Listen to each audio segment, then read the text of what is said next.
to a meeting on Friday. So this is hot off the press. We're now going to be ready to sort of get it out even more. Our principals are well aware. They've been phenomenal with their data. They know their data. So Dr. Meyer, how would we like to do this next piece? Their next item up is to hear from our principals. Yes. From our schools. Before you do that, I'm sorry. if you don't mind, I just want to comment on one thing you just said. One of the things that we don't want to do is to see our babies go backwards. I would add to that, we need to make sure that we're providing adequate support to the caregivers, to the staff. We can stretch them only so thin. And based on looking, and I don't know whether or not we have all of our positions filled at every campus this year. But the idea is you keep asking people to give more and more and more, and you get to the point where you don't do more with less. You get less the more you ask people to do. So I just think we as a board need to take that into consideration with what Mr. Smith said, the idea of cutting or using up or burning up the talent that we have. I so appreciate both of you for saying that. I've been sitting here thinking about this and I wasn't sure why I wanted to talk about it. Because it involves, when you talk about wraparound services, you talk about how thin the group is and what services they have. And I would assume that this wraparound depends on the school and the individual problems that they might be having. And I alluded to earlier what would happen if a teacher left in the middle of the school year. And the principal might look at that as a rationale for there being a dip in the student performance. And my question then again is what would the wraparound services be for that particular individual teacher and principal?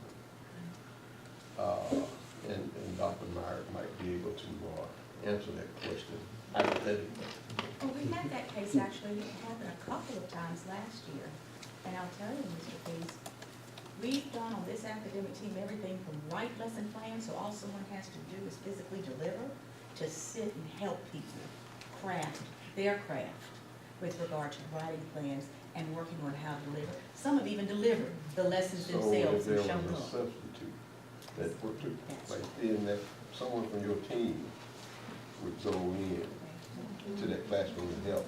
I can give you an example of what we did last year. There was a chemistry teacher that walked out during the 9 weeks, and we had one of the team members to help craft a way so that a teacher from another school could provide support to that particular class. So we had a substitute teacher in the classroom monitoring the class while that teacher taught the class from another campus via technology.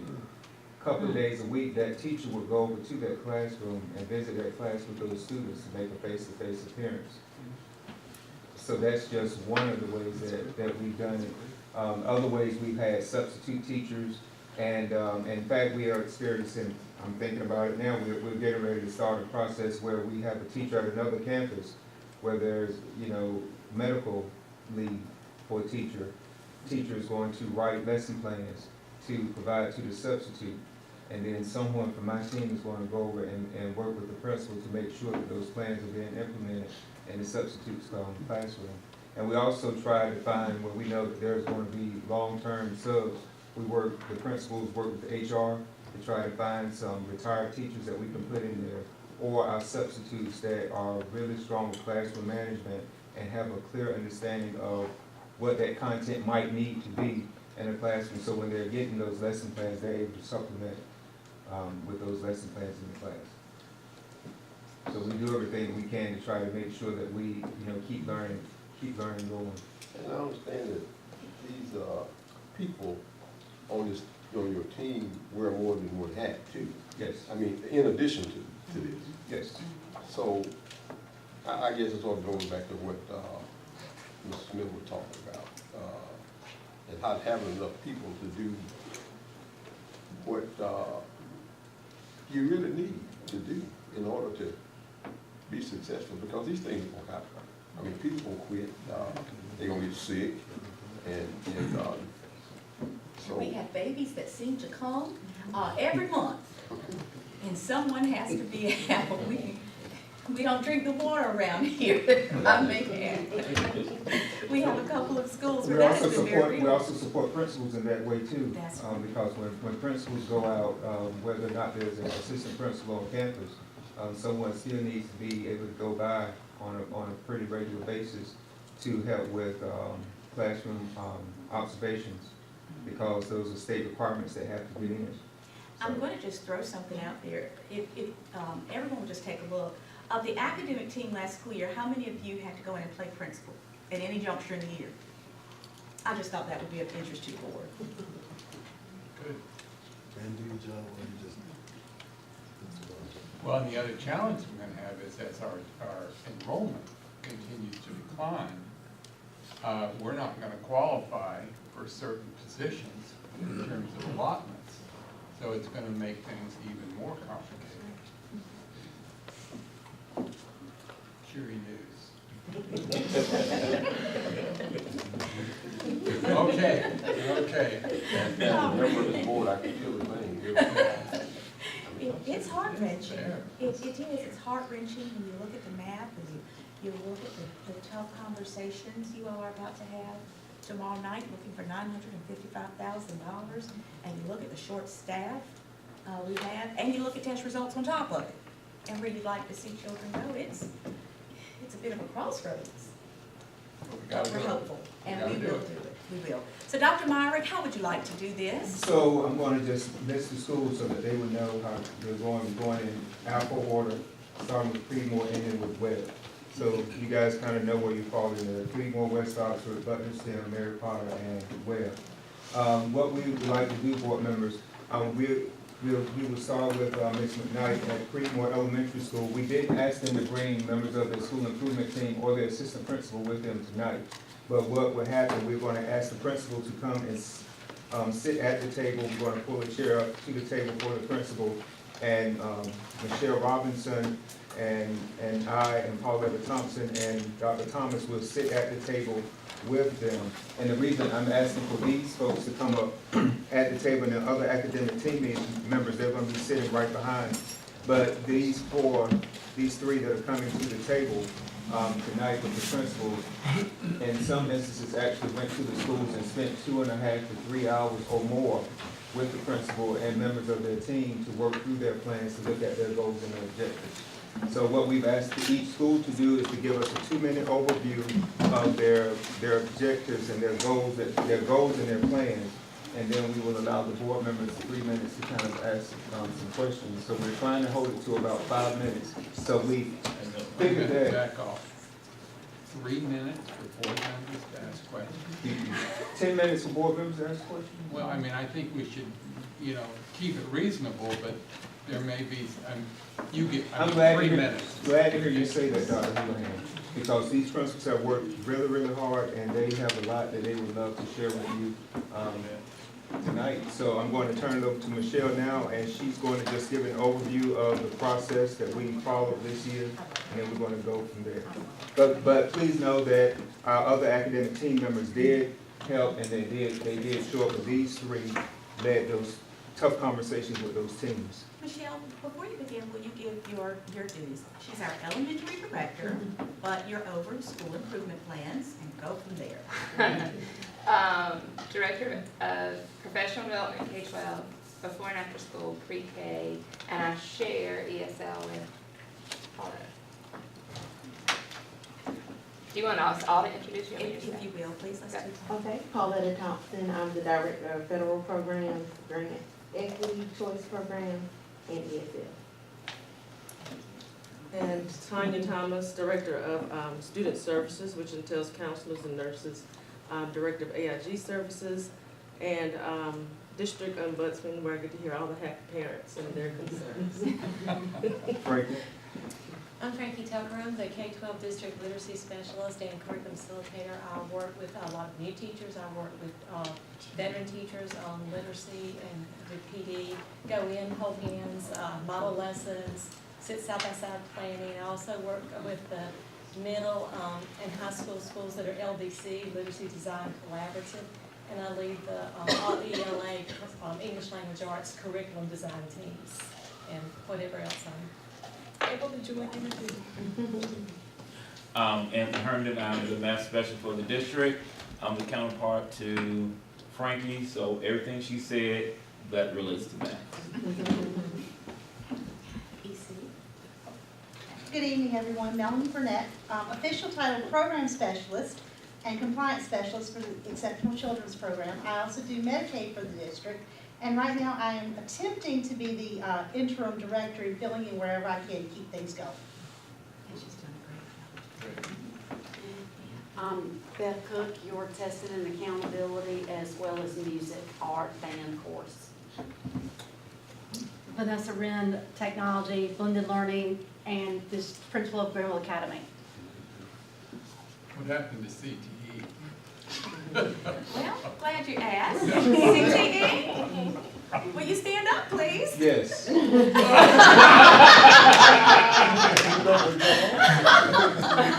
But I do have great help with CTE. That's Emily Sue Temple, who's at a training for the other half of her job, which is information management coordinator for all CTE testing. And she's not here tonight. She's at a training today and tomorrow. So. Our favorite word around here is and. And I just thought, I mean, since it was a work session, I really just thought it was important that our board is aware of those really doing work with our schools, with our principals, with our teachers, with our families, because this team works extraordinarily hard. So I think on behalf of the board, we appreciate that. There are people here that I don't even know, and it's been 4 years. I mean, you know, and I'm sure others, it's just good to know what they do and who they are. And thank you for doing that on behalf of the board. thank you. Michelle, take it away. So we started school improvement planning process actually way back in the summer. And we took, we have some beliefs about school improvement planning. For one thing, it's a process, not an event. We said to all the principals, it's a verb, not a noun. It's what happens. It's a change process for a school, and it happens over time. So while it might manifest itself in a plan that you all have seen parts and pieces of, the actual work of change and school improvement happens all the time, daily in a school. The plan is simply a map that shows where are we now, where are we going, and how are we going to get there. And that's the basics of how we've approached school improvement planning. Knowing that throughout the year, as more information comes and as we get smarter about our schools, plans change. And they should, as we get more data along the way. We have taken a very collaborative process to school improvement. Effective school improvement won't happen unless there are lots of stakeholders involved in it. So that has been really important. We also this year wanted to try to support the principals in that they didn't have to have multiple plans, an MTSS plan, a Title I plan, a school improvement plan, a safety plan. How many plans? So we have attempted this year to let the school improvement plan be the Title I plan and the MTSS plan. So we're working toward incorporating all pieces of that together. The platform that we use for school improvement documentation is NC STAR. It's a platform provided by the state that is required for all low-performing schools and has been adopted by the district for all of our schools. And it is a platform in which the change process gets documented and tracked over time. So we started it back in August with the program administrator from DPI, Alessandro Montanari, came and spent the day with our school improvement teams, talking about the process of school improvement and talking about changes to NC STAR. As I understood it coming in, it had been a couple of years since our principals had been updated on NC STAR, and some change had happened in those years. So we started there. And then schools started into data, and some of the data you've seen tonight. So it's really important that all school improvement plans be grounded in data. So data came from a variety of sources. Student performance data, much like what you've just seen from Beth. We looked at teacher working conditions data. All the schools in the district had a state CNA, comprehensive needs assessment, in the last 2 years. As well as within NC STAR, there is also another needs assessment tool, which is a piece that has to be done annually for the purposes of Title I.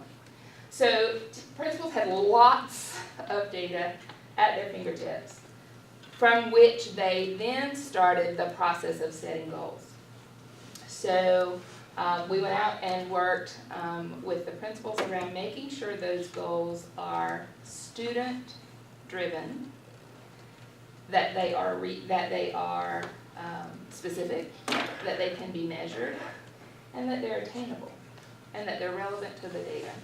So really working through that process of making sure those goals are really targeted. The goals that are in the plans are goals for 18-19, okay? So every time in the school plan, you might see some actions in the plan that are multi-year, because the plan is a multi-year plan, but the goals that are laid out are goals for this year. A piece we took on this year that I understand hasn't been done here before, that's being new here, we set performance measures. And you saw those in the Our Direction report that you were able to see for each of the plans, where we have laid out the quantitative measures for each goal. How will we know we got there? Because the measures are laid out for us. Where we had baseline data, we inserted the baseline data and set the targets. In some instances, we didn't have baseline data, so this year becomes the baseline year. So from looking at patterns in the data, we set about setting those goals, making sure those goals were really targeted and very specific. Really asking the question, what are the practices that need to happen in the school so that that goal is achieved? That's really the question we were working around the whole time. Within NC STAR, which is the platform from the state, it grounded in NC STAR are indicators of effective school practice. Okay? So that's what they built their plan around, are indicators of effective school practice. There are 125 indicators within the tool. We did not use them all. The state came out with a list of 12 key indicators, which are the requirements from the state. And then principals had the option to add additional ones where appropriate. So what we've worked with principals to do is to connect from the goal, what are the indicators of effective practice that will help you achieve that goal? And what are the action steps you take around that indicator to make that goal achievable? So on the surface, so almost every plan has a math goal, a reading goal, a science goal, maybe a parent engagement goal. That's very common. All the plans have the 12 key indicators. So sort of on the surface, it might look like they're all the same. But once you start getting in there and you start looking at the action steps and the performance measures, they're really not. You'll see a lot of significant difference between the plans once you dig in to the specifics of it. So we, as Dr. Frank said, we went out, we started with the low-performing schools, met with those principals one-on-one, started this process of working toward goals, and then we invited all the schools to come for a work session. They could bring members of their school improvement team with them. Worked through that with all the schools that joined us here for a couple of days, and got that process going. It's a process that will continue. We will continue to give coaching comments through the tool itself all year long. And of course, we'll go out and work with schools as needed along the way.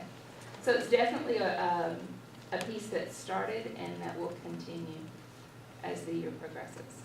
So what you'll see tonight is where we are so far in terms of it being the beginning part of the process and where we'll go from here. Questions?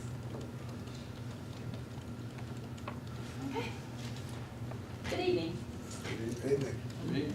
Creedmoor Elementary School of the Arts has been identified as a low-performing school, but as I stressed to my staff, we are in no way low-performing in terms of the work we do and the results we get from our kids.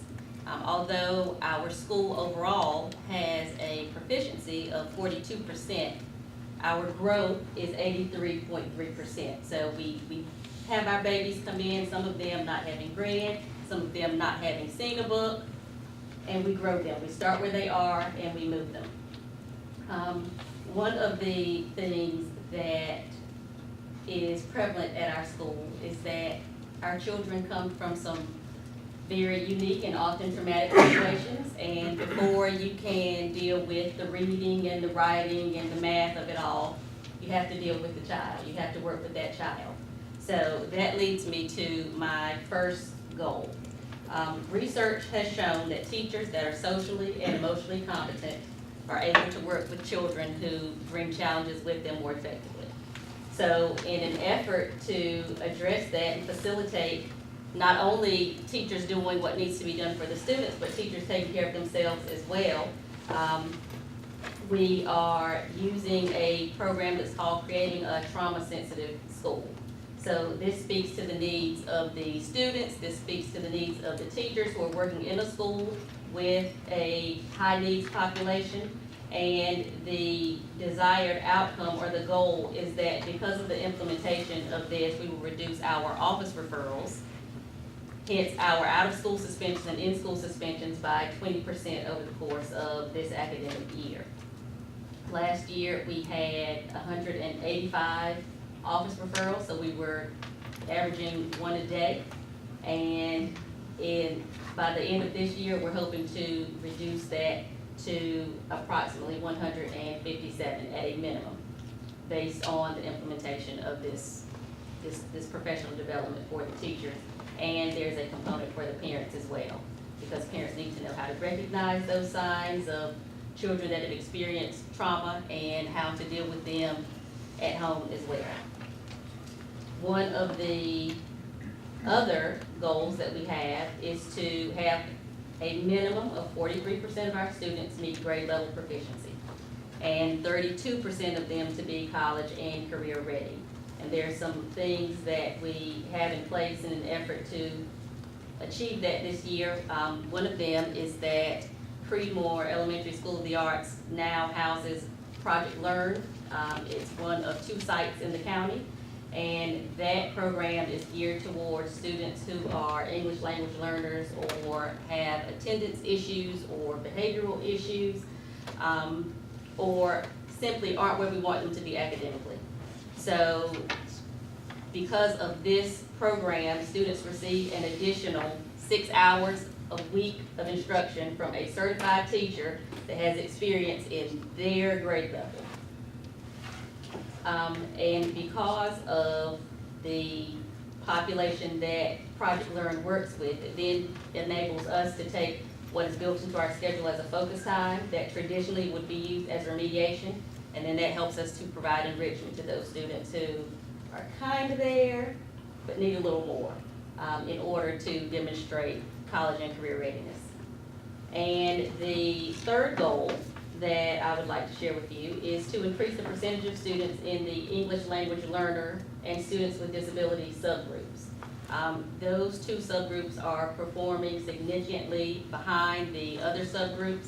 So in an effort to address that, we have we have teachers who will be participating in the SIOP training, which is the Sheltered Instruction Observation Protocol, which combines teaching the academic content with the curriculum simultaneously. So although that is geared towards our English language learner population, the instructional strategies that the teachers will acquire from that, I think, will make a significant difference school-wide. Board members, questions?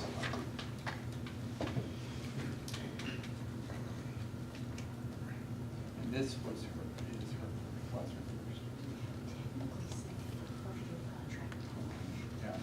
So you basically were assistant principal, is that correct? And now you've been principal about, what, one point? First year? Into month 3. Yes. Ms. McKnight, can you tell us a little bit about, on the executive summaries we got, that talked about things that you would stop doing? Can you talk about what you put about distributive leadership? Well, I think the phrasing of my response may have been a little confusing.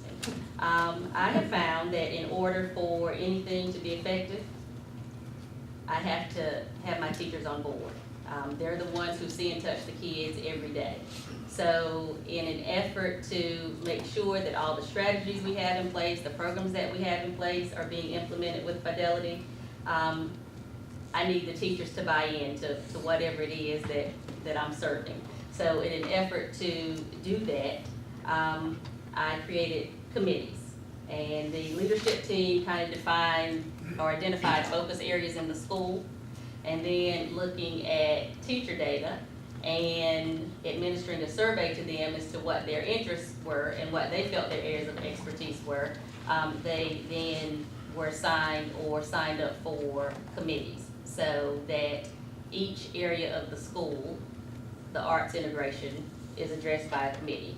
And they meet, they come up with a plan, they determine what our goals are and the action steps, and then they farm that out to the school. So that's done for not only arts integration, but that's how we work with our MTSS team, that's how we work with the school climate. And the teachers having an active role or a leadership role in that makes it much more effective, because it's not coming from me. That's their babies. And when they have a vested interest, they work a little harder. Ms. McKnight? Yes, sir. The question that I have, I guess, is sort of a three-part. How about sharing with us, I guess, the percentage of Creedmoor Elementary school based on ethnicity, based on economic, I guess, status, and the percentage of new teachers that you have at Creedmoor Elementary this year?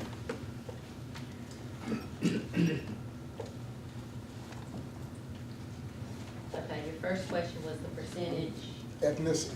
What is the, I guess, demographics, if you will, of Creedmoor Elementary? It's fairly equally distributed, Okay. with roughly 30% of our population being white, Okay. and about 33% black, and about 33% Hispanic. And I'm just asking this question, and anyone can jump in and help you. Is that typical for our county? No. Okay. I didn't think it was, but that's why I asked that question. Okay.